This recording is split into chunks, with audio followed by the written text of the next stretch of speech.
We're on.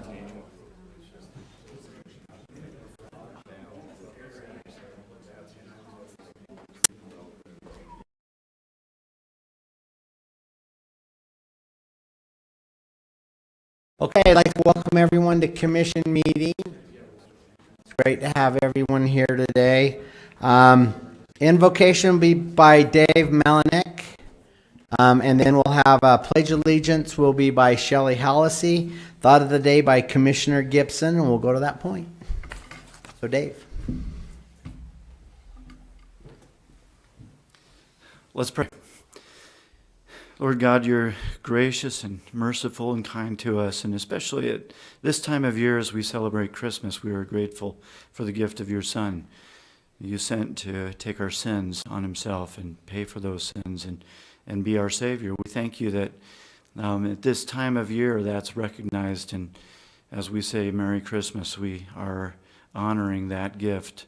Lord, we thank you also for the announcement of it. Lord, you made an announcement first to shepherds, the lowly and the despised, to remind us, to tell us all, to send a message to the world that this is what Christ came for, those who are outcast.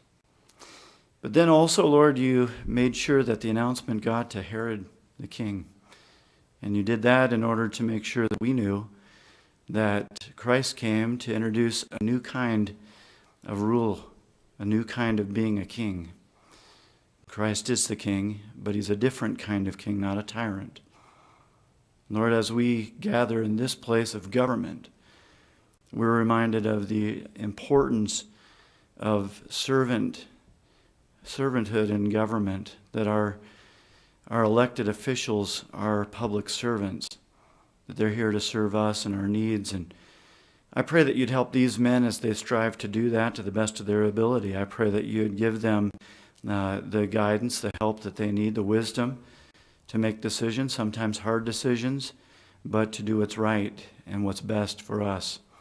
I pray that you would guide them as they make their decisions and guide in this meeting and bless in it. And I ask this in Jesus' name. Amen. Amen. Please rise and join in the pledge. I pledge allegiance to the flag of the United States of America and to the republic for which it stands, one nation under God, indivisible, with liberty and justice for all.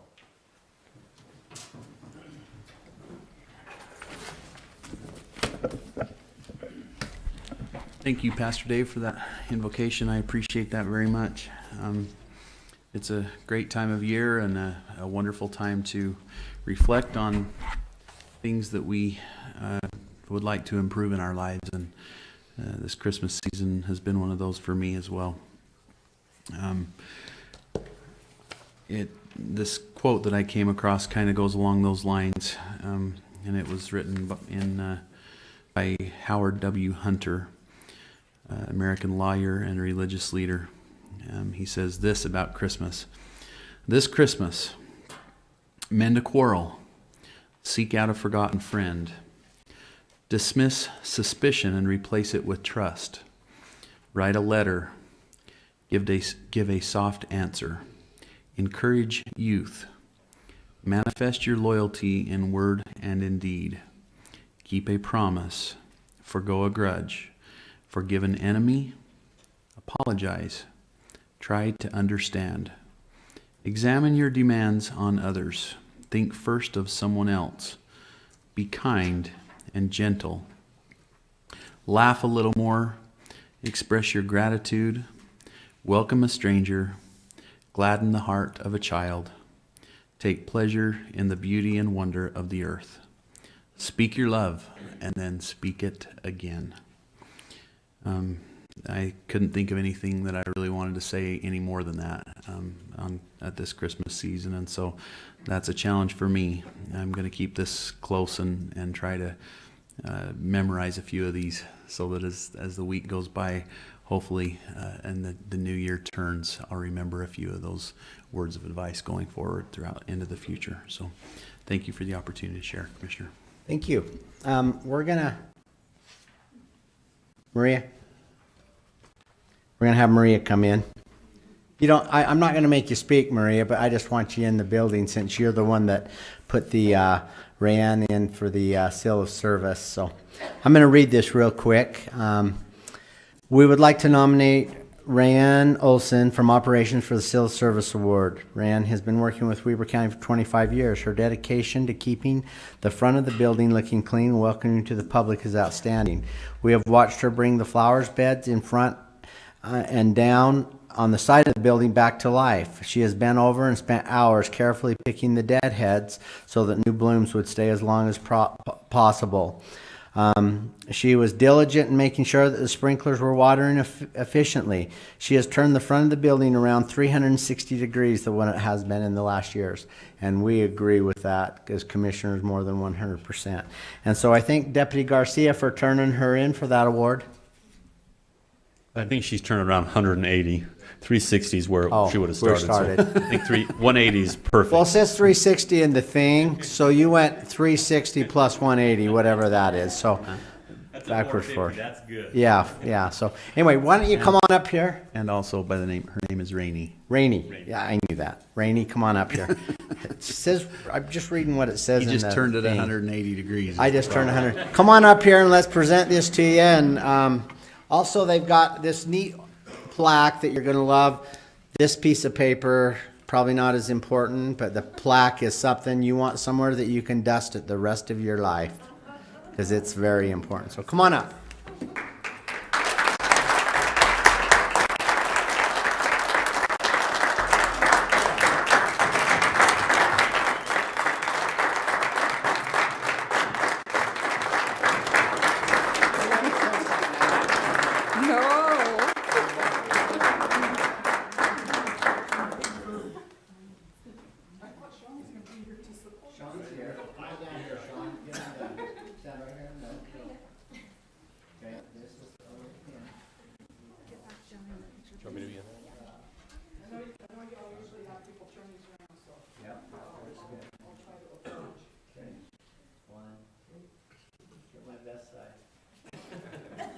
Both sides are the best.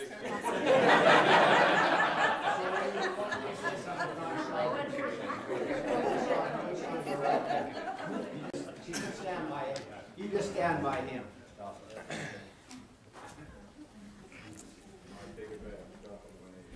Okay, I'm standing. I'm doing like. I'm going to let you say a few words in just a minute. You sure? It's like I said, it wouldn't be possible. Okay. Go ahead, Sean. Commissioners, thank you for this She opportunity. just told you what to say, didn't she? And it was true It to was who stunning. Rainey is, what she said. Commissioners, before the meeting today, I had to run a quick errand, and my wife dropped me off somewhere to pick up a car. And as we were driving past the building, who did we see outside sweeping up the front of the building in the middle of December? Rainey. And that's just what she does. That's who she is. When she has a job to do, she makes sure it is done the way that it needs to be, and she is very careful and attentive to detail in the work that she does. And I am very appreciative of her. She's been nothing but helpful since I've come into the new position that I'm in, and I could say that about all of the employees in that building maintenance division. They're amazing, but Rainey has become a good friend, and she just does an exemplary job with the work that she does. So I commend her, and just want to give my congratulations to her as well. Thank you. Thank you. Okay, I have, just a second. I have a special guest here today. I'd like to say And something she about told Rainey. me, oh, go ahead. Go ahead. So when I first started, Commissioner Gibson can attest to this, Commissioner Bell, one of the biggest complaints I had was the front of this building. I mean, it was just horrendous. There was weeds that were taller. They were weeds. They were taller than me. So I complained and complained, and then I finally took office, and Carrie looked at me and said, well, then do something about it. And the front of this building is just amazing. It's clean. It has an amazing flower garden out there, and I've just really appreciated. But as much as I've appreciated that, the amazing thing about Rainey is that she is always in a good mood, and she is always smiling. And she always stops and she talks to people and has conversations.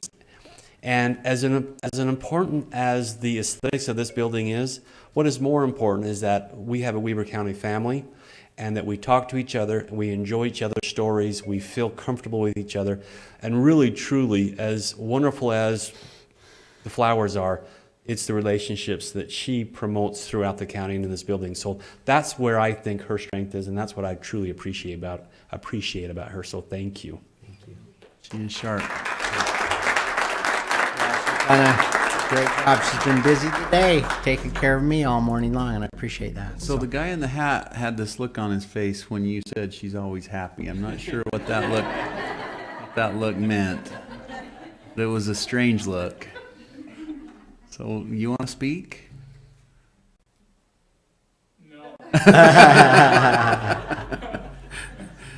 Perfect. Commissioner, can I just add one more thing? Absolutely.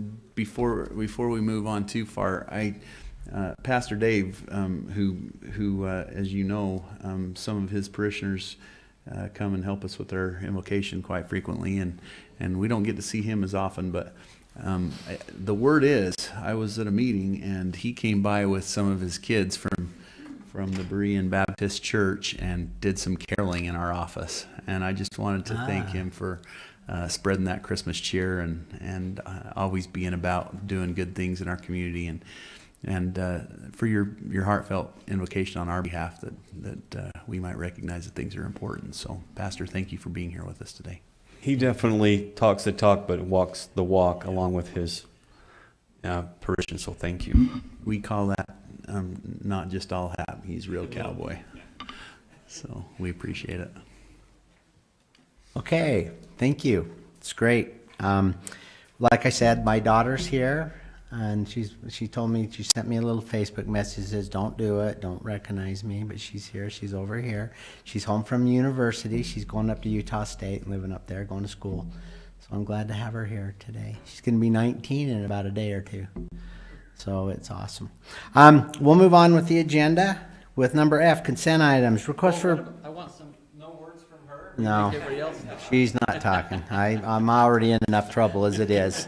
And let me tell you, I don't want any more trouble. So we're going to go to consent items. Number 1, request for approval of warrants 412144 to 412347 in the amount of $3,378,843.43. Number 2, request for approval of purchase orders in the amount of $83,865.12. Number 3, request for approval of minutes for the meeting held on November 29th, 2016 and December 13, 2016.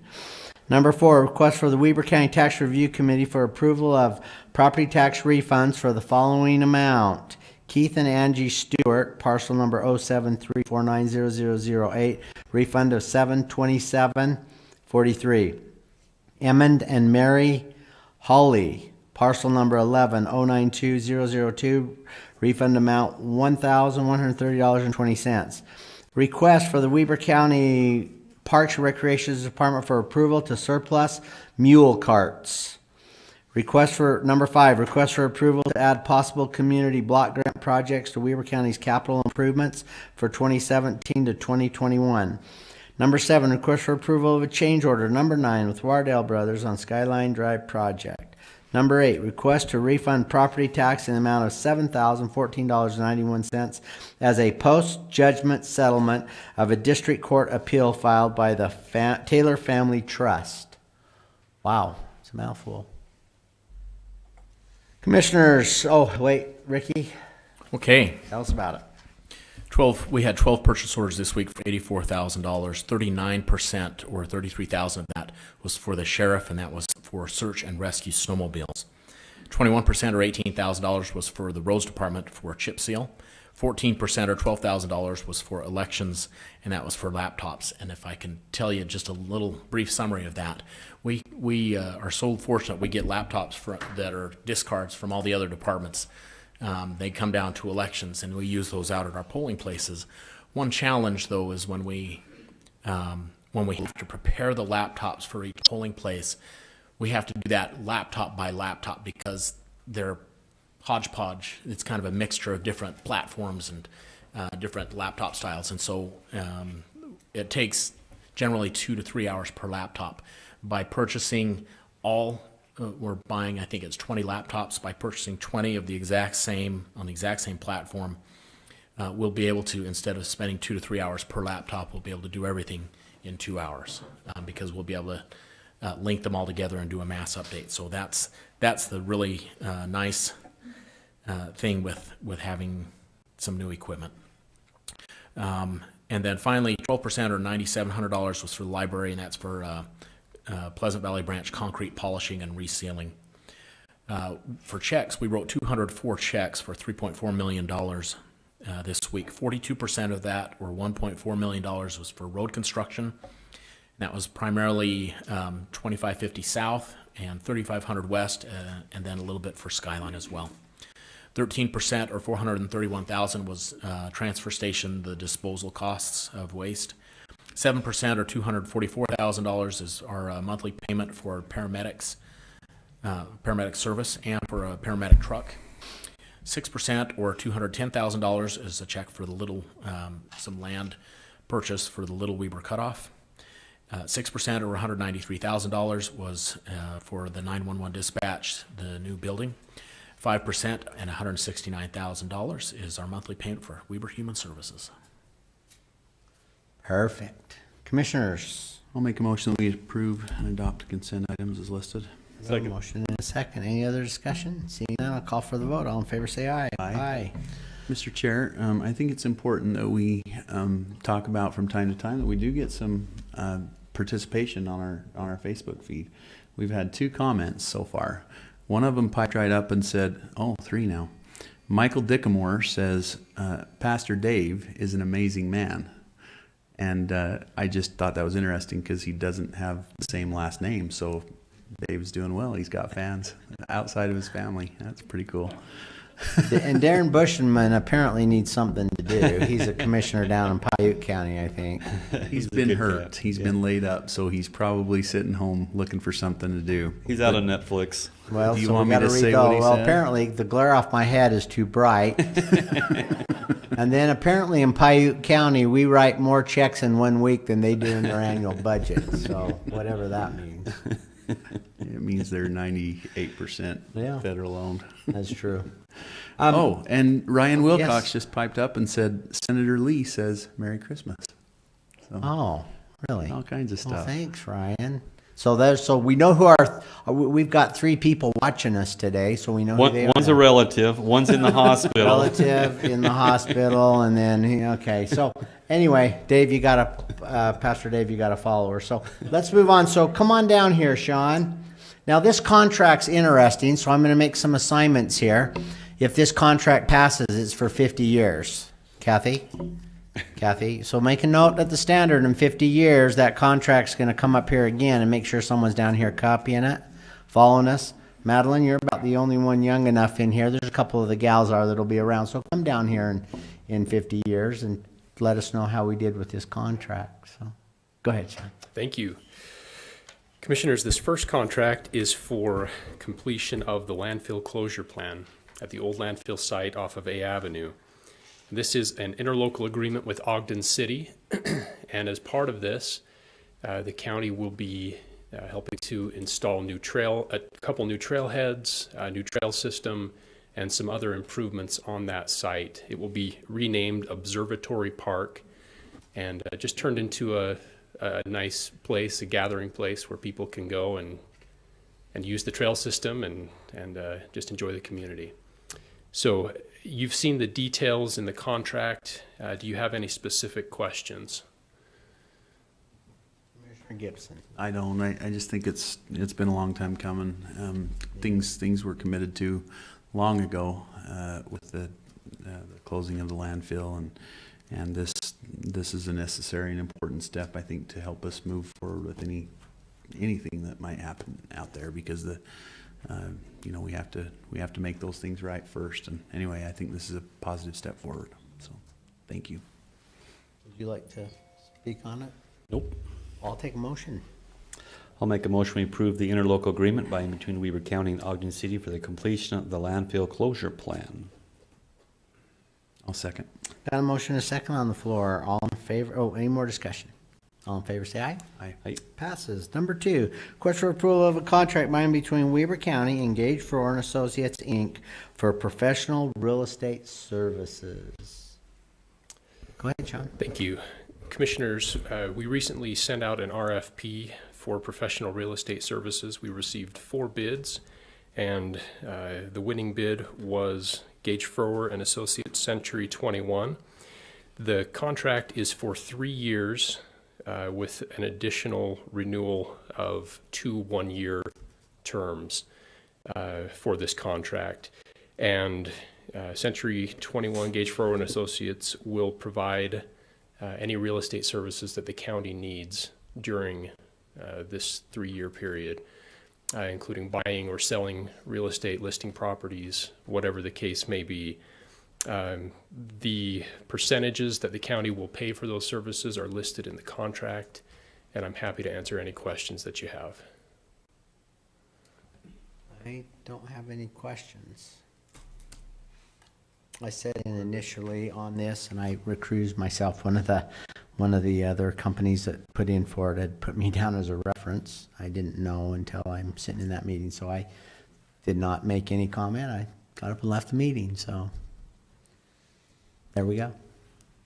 So One of the things that we had talked about that precipitates the need for this is that, as you remember, we had a parcel of property that was purchased to help the state with their juvenile detention center that we thought would be valuable to be next to the jail.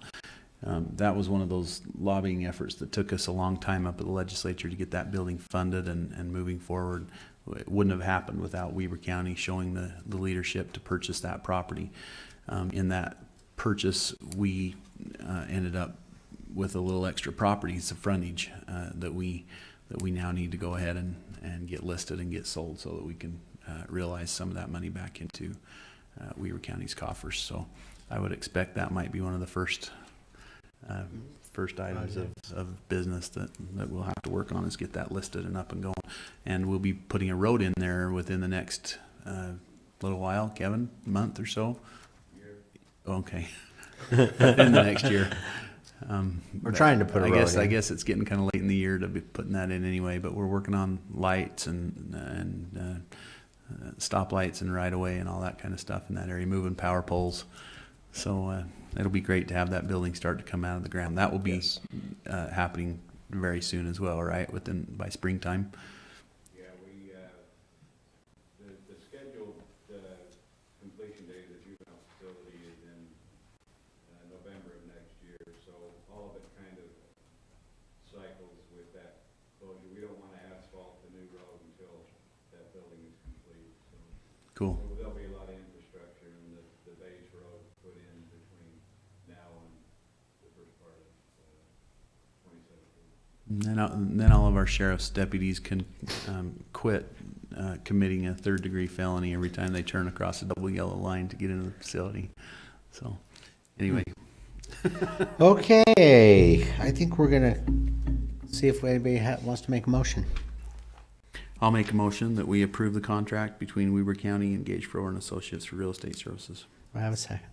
Second. Got a motion and a second. Any more discussion? All in favor, say aye. Aye. Aye, passes. Thank Number 3, thank you. Number 3, request for approval of first reading of a resolution, County Commissioners, Weber County making an appointment to the Board of Weber Human Services. So the reason this is a third reading is we're partners with Morgan County. So a name comes forward, we approve the name here, send it to Morgan County, they approve the name, then it's gonna come back here and be approved again. So we put Bob Hunter forward. We put him on the council here about a year. He came in midterm, finishing a term up, and he is willing to serve us. And we all know Bob Hunter and does a great job there. So this calls for Bob Hunter. Do you have a resolution number? Next time. Is this the first reading? Oh, first reading. Sorry, this is our first reading. So we don't need even a roll call vote on this one. So this is the first reading. So I take a motion that we put Bob Hunter on the Weber Human Services Board. I'll make that motion. I'll second. Got a motion and a second. Any more discussion? All in favor, say aye. Aye. Aye. So you're going to see a lot of that starting in January because now all our boards need to be re-put together and things like that. So next on here is a request for approval of an interlocal agreement between Weber County and Weber Area Dispatch 911 Emergency Services District for provision of certain administrative services. And so Commissioner Ebert's going to take that one.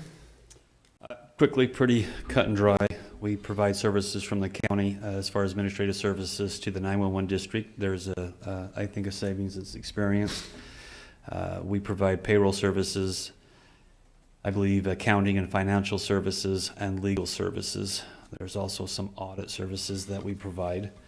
And basically, they looked around to see if they could get those services from a different entity, and because we have such amazing staff, they came back to us. And so this is a request for approval of a contract to administer those services for 911. Okay, I'll take a motion. I'll make a motion that we approve that contract. Do I have a second? Second. We've got a motion and a second. Any more discussion? Well, I think we should just point out that this is a common thing. We do have these interlocal agreements between lots of different special districts or districts of some kind. I know that we have one with the Mosquito Abatement District. Trying to think of some others that we do, but there are several. I think it's well, where we have a staff that we can plug into that. We know that they're overworked, but it's quite a bit easier, I think, especially in this case, when it's a board that is so closely connected to the county, but yet should be paying their own way. It's probably a wise move. That does lead me to some questions, but I think I'll wait until the next one to ask those. So with that, my motion stands. Okay, all in favor say aye. Aye. Aye. Passes.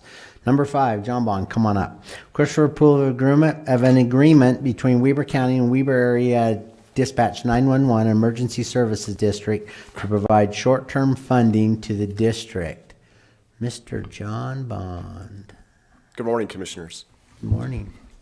In conjunction with the agreement that you just spoke about, we thought it wise to also, on the side, develop a lending or borrowing agreement that the Commissioners would review and consider in this meeting to see if you wanted to put the Treasurer in a position to assist this board in looking at financial needs, and if so, going out in the market and finding a way to lend money to them during the year if their fund balance dropped below a level where they were unable to pay their bills.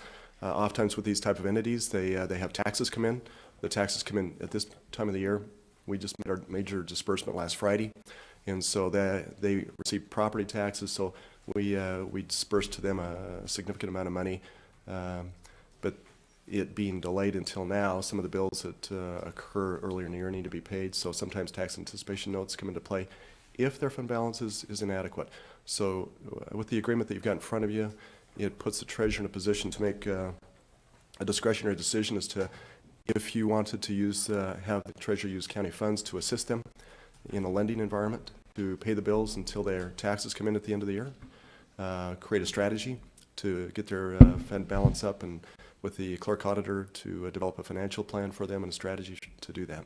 So at this point, the agreement basically puts you into a position of having me in your behalf guide them through some financial decisions as far as cash flow. Is there money kept in the same account in our general account, or do they have a separate account you keep their money? It's commingled with the county's money. Okay, thank you. Just like every other account, there's only one bank account, right? It's And true. so, but they are accounted for separately. And Totally. I guess my concern is, and question, John, is what puts us in this position? Has this been a position we've been in the past, where this particular entity has needed lending from the county? And if not, what makes this situation unique, and what's put us in this position today? My understanding is that first of all, to answer your question, no, we have not been in a position where the county's been required to create an agreement to lend them money. throughout the year because they didn't have sufficient funds in their savings account, or fund balance is what we call it. So this happened for the first time this year. The understanding that I have, and I've been drawn into this in the last couple of months for the first time, so I don't have a lot of detail background, but that I do have is that the decisions made by the board and the commissioners were such that they have two things, well, actually three things going on. Their day-to-day operations and the income and expenses that go on their day-to-day. Second of all, they got a significant building project going on. We assisted them in going out and providing them some advice on how to go out and get a bond and get that established for them to create a building or an addition to where they are right now. And third is that the board made certain decisions to buy a very expensive computer program to run their operation more efficiently. And that program was purchased along with maintenance, etc. And the amount that was needed for that drew down from their savings account sufficient that they then no longer had a savings account available or fund balance. So as that purchase was authorized and made, and the payments have been made toward that Spillman program, as it's called, to my knowledge, that has drawn down their savings account sufficient and that now they need to borrow money either through the county's cash flow, which I can navigate through, or if I help them go external and get what they call a tax anticipation note. So I believe that purchase of that Spillman program is my understanding is what's driven this decision. Because they wouldn't have had a lot put into the building project quite yet. No, they At haven't. least not of the. No, it was just funded recently, and so that is just really underway. And that over here is drawing from the bond proceeds to pay for it in its entirety. Their day-to-day, they were adequate to sustain that, but the purchase of this Spillman program, the computer program that is now running their operation, drew heavily on all their fund balance or savings account. Maybe the other commissioners who sit on the administrative control board have something to add. I don't know if they do or not. I have to ask this question because I do not sit on that board, and so Certainly. I need to understand this a little bit. So the main thing with that board is it's the board that they have. It's called the Administrative Services Control Board. So they basically control the day-to-day operation. They decide how quick they need to answer the 911 calls and things like that. They do not pass. They pass a budget, but they cannot borrow money. They have no mechanism to borrow money. The commission holds those strings to borrow money and to, at the end of the day, to decide what the tax is. So the commission can reduce their tax, can increase their tax. They can do that through the proper steps of public hearings and things like that. So basically it's a control board, and it's a loosely, the commission doesn't do a lot day to day with it. There are two commissioners on the board now. But as far as the day-to-day operation, we hire an administrator to come in and run it. Part of what it was is their fund balances were extremely high, and that's where we started using the money to buy this new computer system that they've changed over there. So I don't know there's really a lot more about it, but at the end of the day, we're responsible, the three of us. The board, there's a 7-member board, there's some mayors on it, we have some appointed people on it. At the end of the day, the responsibility comes back to us, period. Everything to do with that. So, Really quick to help answer that. Many of these decisions were made 3 to 5 years ago, or in the process of being made 3 to 5 years ago. 911 Dispatch Center is in a facility right now that is grossly too small for it, and that was why there was a capital project that was started to build a larger facility, and then that facility was looking into the growth into the future. I don't think that's really impacted it, but that has been a big change at the 911 Dispatch Center. Several years ago, there was a decision made to change the record management system. The old record management system was coming to a life end, and the cost to operate it yearly was becoming very, very expensive. And I think a decision was made through law enforcement, fire services, and the dispatch center to purchase that Spillman product. Some of the fund balance was used, if not a majority of it, to purchase that Spillman system, which greatly reduced the total fund balance, which is why you're here today. The decision that's probably impacted it the most is that there's a service charge or cost yearly to operate that system. And that, I believe, contract was a 5-year contract or longer. I can't remember. It's a 5 to 7 year contract to provide those services. If we paid that yearly, it was very expensive. If we prepaid it from the 911 board's perspective, it was a severe discount. And so there's an issue right now with cash flow because a substantial amount of fund balance was used for that initial purpose with a long-term savings. And I can't remember exactly what that was, if it was $700 to $1 million of savings. And that's why there was an impact on the cash flow, which really reduced the fund balance, which dipped into the operating expenditure, which now we're experiencing having to take a shortfall at the end of the year. And so there's more than one thing that has led to this, but probably the biggest impact is a short-term expenditure for a long-term savings. And so to address that, we've had a shortfall the last month or so, which they've asked the county to help them make it through. Is that a... Yeah, no, I don't need to have justification for the purchase of the program, anything like that. I guess my question is, as to process, and in the past, I guess this is the first time that we've been in this type of predicament. But what I'm trying to avoid is a circumstance like happened this time, where our treasurer is trying to manage cash flows, especially during the end of the year, when we receive taxes and closing out our books, and trying to avoid him being caught off guard and being surprised by an $800,000 or a $1.2 million deficit that we are writing a loan for, basically for this entity. And so it seems like this action is a mechanism in which that can be remedied, right? And that won't happen again. Does that feel confident? Do you feel confident about that, John, that this sets up the framework in which we can avoid that type of a problem in the future? Yes, I think I've been brought into this over the last couple of months for the first time. The communication is been much more enhanced over the last 2 months since a few more of us have been involved. And that's been very helpful. Yes, we have our funds commingled. Yes, we have lent them about $800,000.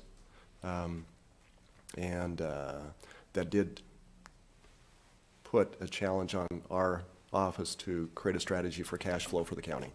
So what we've done is created a mechanism which you may consider in this document today, and that is, as the investment officer of the county, I look at this from a different perspective. So as I come from this other direction, I say, okay, if we've got another entity outside of the county who has funds commingled with ours, do you want to charge them interest for that? Because if they don't have adequate cash flow, any taxing entity that doesn't have an adequate cash flow can go out on the market and borrow money for a period of time, normally 6 months. Tax anticipation note is normally the phrase that we use for that, going out and borrowing for 6 months until we get our taxes in November, December. So when you look at that tool, and I could lead them out to the market and get the tax anticipation note. We don't have another strong alternative to help them fund their operations which they have now used up all of their savings account or fund balance to buy the Spillman program. The two alternatives are this. One is we help them go out to the market and find money, or we help them by lending them money from the county funds. As the investment officer of the county, I would recommend this. We use the Utah State Treasurer's Public Treasurer's Investment Fund, the PTIF, as a point of reference.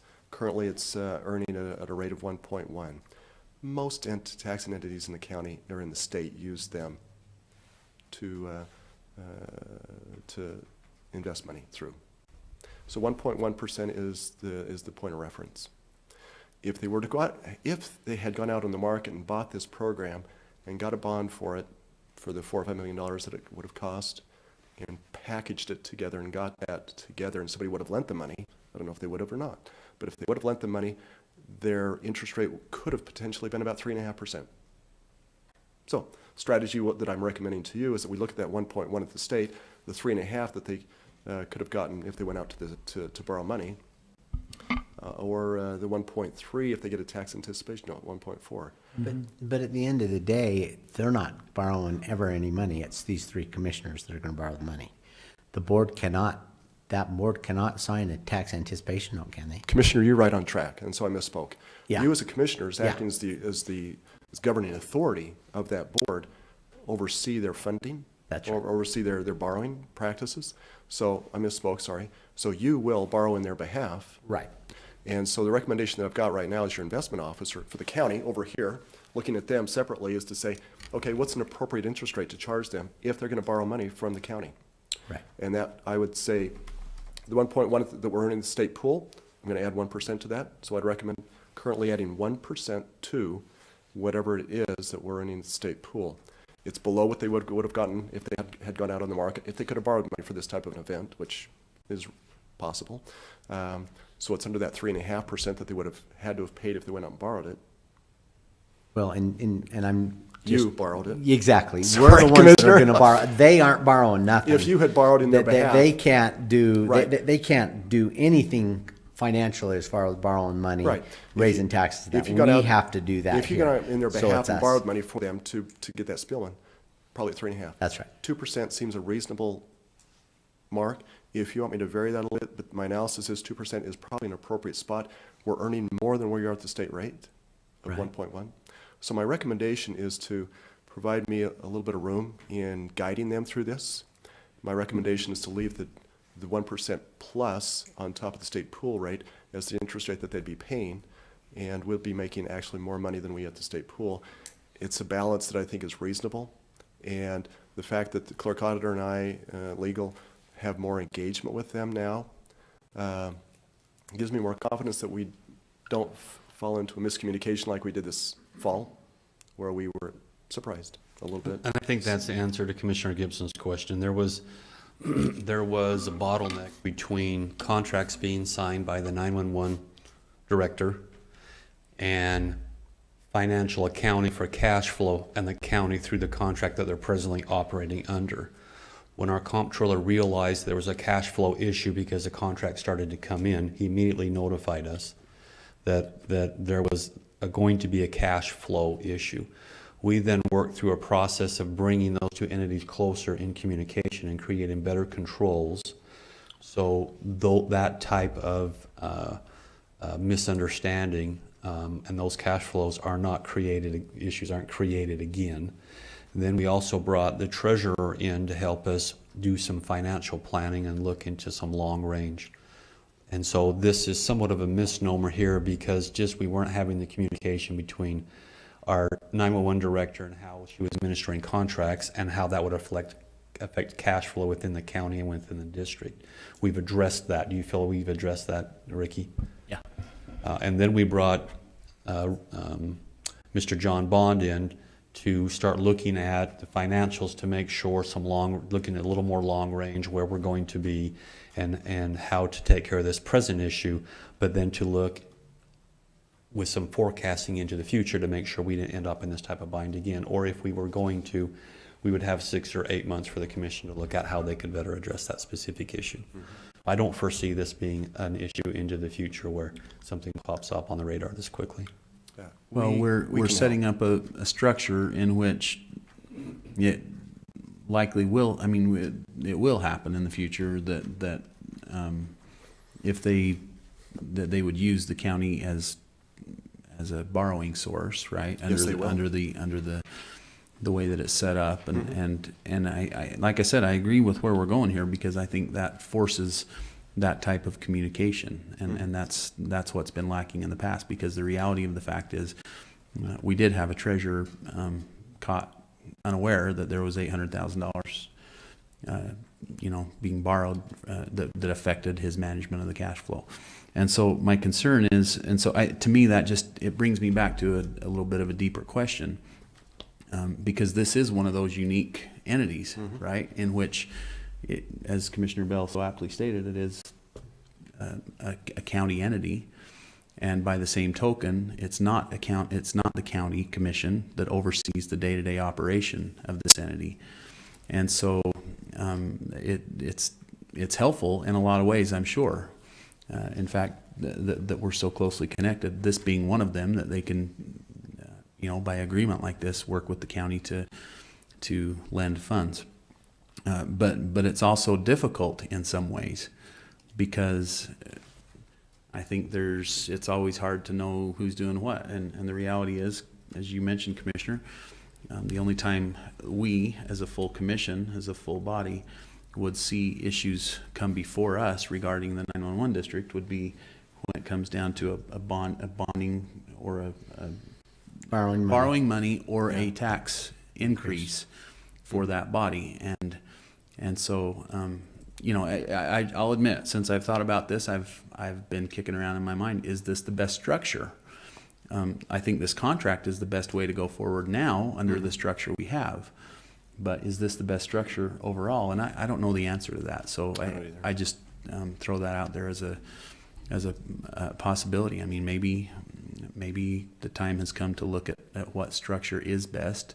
I know there are those who think that this is the very best. And so I'm not criticizing or questioning that, but something we probably ought to keep on our minds and in the forefront as to how the best way is to manage this particular entity into the future. So. Well, you're going to be hearing from it again. They're gonna come in and talk to you folks about a tax increase, and that's going to come up in a few years. I know how the books are. I know how far out we are in doing things, and so you're gonna see this again coming forward. And Commissioner Gibson's right. The district itself has the ability to get underway and build a building, but then we have to make sure that it's financed. So there may be some adjustments that need to be made there. So, but it's one of the things when I first came aboard, wanted a new building. That was the high day, was building this new building, and it was millions and millions of dollars. And as time's gone on, we are now in a good place where we're building a building.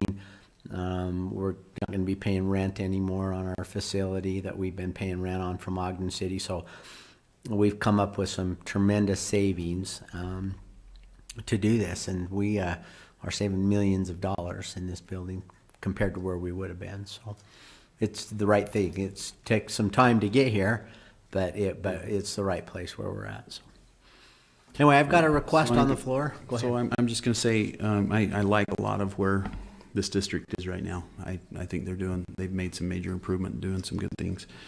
I think we ought to always be looking at possible improvements and see if there's things that we need to do. The reality is, for me, it's really hard when an administrative control board makes day-to-day operating decisions. I agree. And spends money for whatever reason, and then comes to the county commission afterwards and says, we need a tax increase because we spent this money.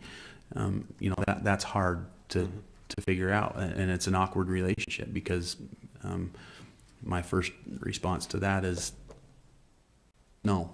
Until we figure out why till we have a comfort level of exactly why those things happen, and again, maybe that's the disadvantage of not having heard about it earlier, not having been a commissioner on that administrative control board. But like I said, I just let's think about how we go in the future here. I think there's some really good things happening. I went to the groundbreaking. I've seen the plans. I think that there's some really positive things happening in this district, and so I want to focus on those, and especially on the fact that we're now putting in place a mechanism that even if the desire wasn't as strong as it used to be, or even if the desire whatever, that puts in place a better communication strategy. Sure. Okay. And that's, I think that's probably as important as anything, is now this kind of forces the full commission, the clerk auditor, into the discussion on at least to the extent when there's money that needs to be borrowed. So with that, Mr. Chairman, I'll make a motion that we approve this agreement between Weber Area 911 and Weber County. I've got a motion on the floor. Do I have a second? Second. We got a motion and a second. Any more discussion? This isn't roll call, is it? I'll call for the vote. All in favor, say aye. Aye. Aye. Good, thank you, Commissioners. So just before we go into public comment, this will be my last commission meeting, and I thought I'd just make a couple little notes. We built some libraries. I started off day one when I got here. We were in the middle of that, and we got some negative press everywhere to Thursday. We built a beautiful library out in Roy, saved millions of dollars and millions, and it's beautiful. I went out there with our local newspaper. Sorry, Kathy, to go after you. I sound like I'm Donald Trump now going after the media. But went out with one of the editors. We walked through it. We looked at it, did a story on it. I said, that's great. This is positive here.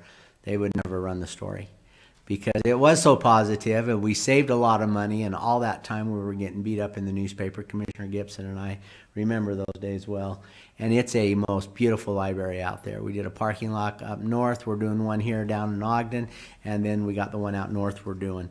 It was a vote of the people. The people voted for it. People come after me quite a bit saying, well, why'd you even put it on the ballot? Well, it was the right thing to do. It was the right thing to do. It went on the ballot. It was voted for. We took it from 65 million down to 45 million. And we have a beautiful facility out there. And the thing that I wanted known more than anything from our reporter was when we wandered around out there, I think it was Mr.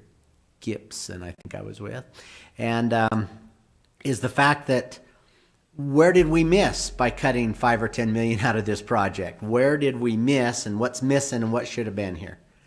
And you can't find it. It's just not there. So that was a great thing. We built tunnels under roads. We built bridges over roads for pathways and trails. We built roads. We did our first roundabout. We have our first roundabout out there off Comby Road and Skyline Drive. 911. We're in a great position now with the building we're building, and we didn't jump on it 4 years ago. We ended up saving some money, and we've got a really nice facility and a much, much better contract. We won't be paying rent anymore. We've been paying a lot of rent in that facility. We won't be paying that anymore, and we will own our own piece of property there, kind of like a condo. We addressed some pay issues. We addressed a pay issue with the sheriff's office, which I am very happy that we did that. I watch the media. I hear people in our community all the time. They love police officers. They love them. They thank them for what they did. And that's where I came from, where James came from. But they're never willing to put any money on the table. So I can tell you I love you all day long, and I appreciate what you do, but it needed to be fixed. And that was my goal when we went into that. We were able to do a few other things. Did I ever come into this seat and want to raise taxes? Was that my goal when I came here 4 years ago? Absolutely not. That was the very last thing that I wanted to do. And if it wasn't that we needed to fix and do some things for our law enforcement, I wouldn't have done that. We wouldn't have moved forward quite as fast. I probably would have passed the baton off and let the next commission worry about those things. But I felt like it needed to be done. And is it going to change? Is it going to help our hiring? Probably. But the reality is police officers in this world are not loved anymore. They are, the media, they don't want to do that anymore. They don't want that job anymore. How many police officers do you talk to say, yeah, I want my kid to grow up and be a police officer? We don't anymore. We want them to do something different.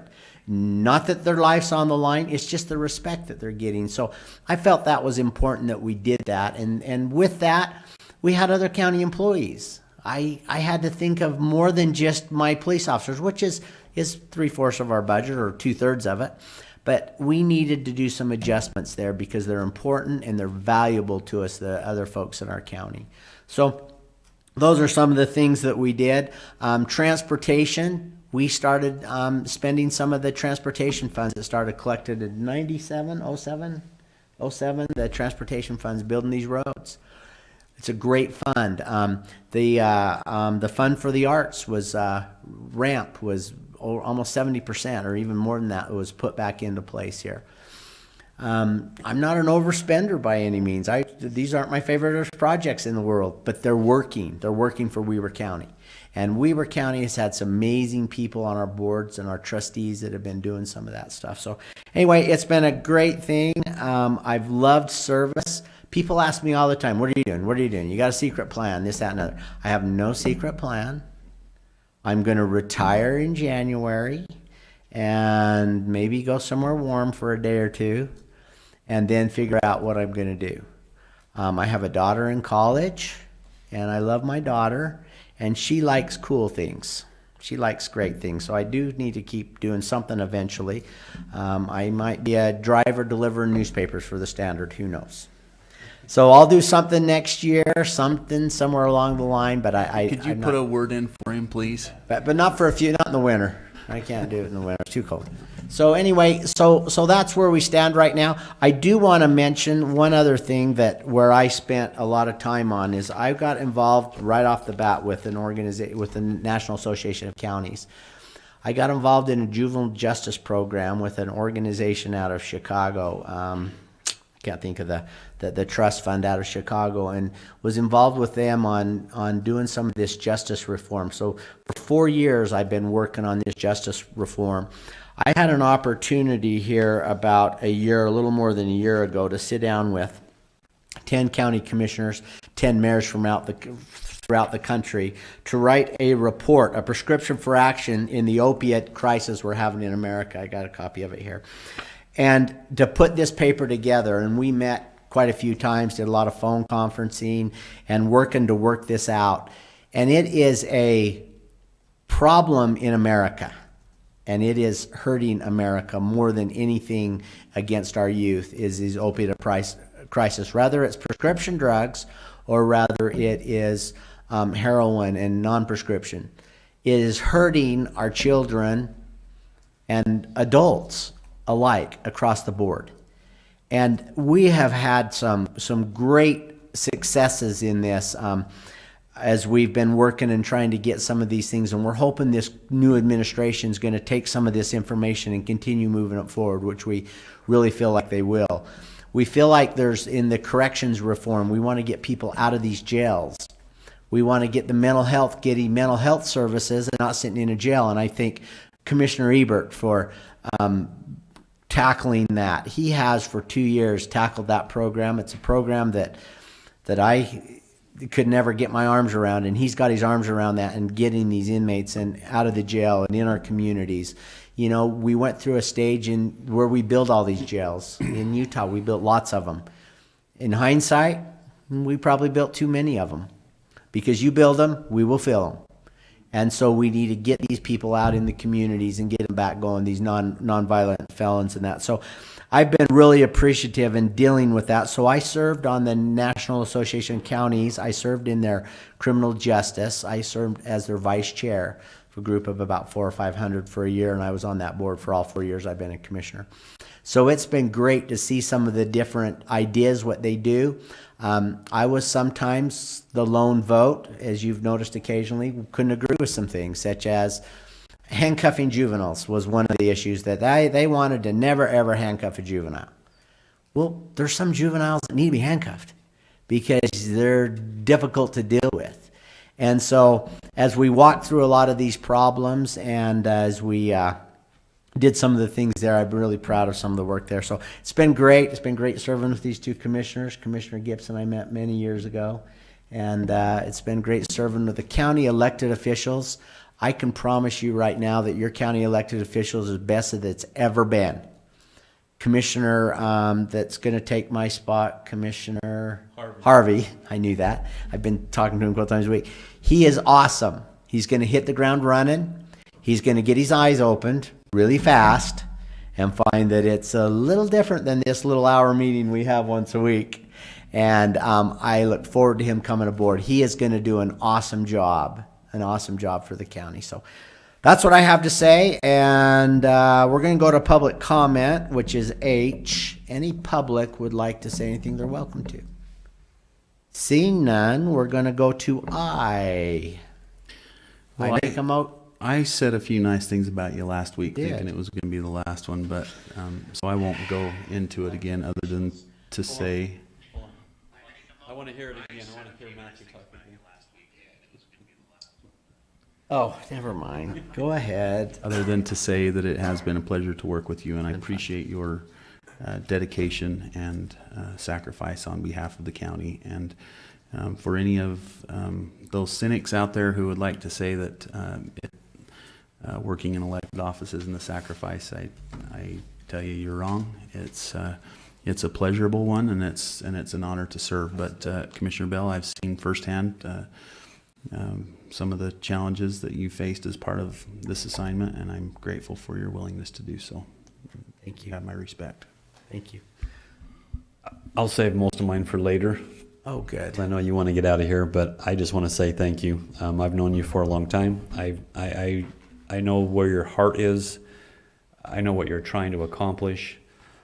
And I know that it's in the best interest of those citizens within the county, because I know you have a passionate heart for doing the right thing. And so I just want to say thank you for the years of service. You know, many do not know that your family owns a business, and you left that business to do public service. And, you know, that is truly commitment from somebody that has something very successful and is willing to leave it behind to go do something different and something that's a little unknown. You know, we talk about heroes. You know, there's the line in Superman where Batman's telling him he's not a hero because he's never really faced danger, you know, because he's invincible. And those who face danger, who actually have something to lose, are true heroes. And so I just want to tell Commissioner Gibson, Commissioner Bell, thank you. Thank you for years of service. Thank you for being willing to serve. And I know you're not done. I know you'll find something to do that will continue to bless the community. So thank you very much. Thank you. All right, I'll take the final motion. Make a motion to adjourn. Got a motion and a Second. second. All in favor, say aye. Aye. We're adjourned. Thank you.